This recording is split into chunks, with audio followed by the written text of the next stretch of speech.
On est unis, on se soutient, on se rassure. On transforme les réseaux sociaux en drapeaux français géants, en harmonie avec des dizaines de bâtiments dans une partie du monde.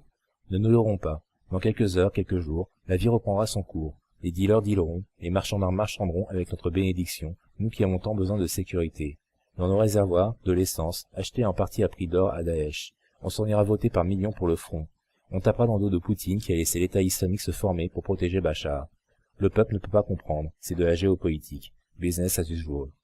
On contribuera à l'hystérie sécuritaire. On acceptera de sacrifier droits sociaux et libertés en échange de la promesse intenable de notre sécurité permanente. On répondra à l'intérisme religieux par l'intérisme nationaliste, les deux faces d'une même pièce, sans jamais voir que ces deux totalitarismes marchent main dans la main. Le sang lavera le sang. Gare aux musulmans français qui ne s'excuseront pas d'un crime odieux qu'ils n'ont pourtant pas commis, désignés, pointés du doigt, comme les migrants qui ont laissé derrière eux le bruit des explosions et des mitraillettes pour les retrouver devant eux. Les instigateurs de ces attentats nous regarderont, célébrant leur victoire. Ils nous auront terrorisés à un point tel que nous aurons radicalement changé. Leur œuvre sera achevée.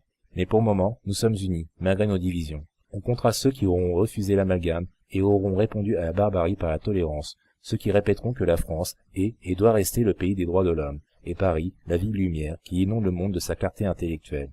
Sans angélisme, sans machiavélisme, contre tous les intégrismes, contre tous les extrémismes. On commence à nous abreuver de théories du complot, d'idées et de solutions simplistes, 3 jours après la commémoration d'une guerre qui a fait 9 millions de morts pour des idéaux nationalistes, l'enrichissement des puissants et l'asservissement de la masse. On est en guerre. On a déposé les corps de 130 victimes sur l'autel du sacrifice. On ne retiendra pas l'épée. On n'est pas un Dieu compréhensif et compassionnel, mais histoire implacable qui frappe sans se soucier de la peine des hommes.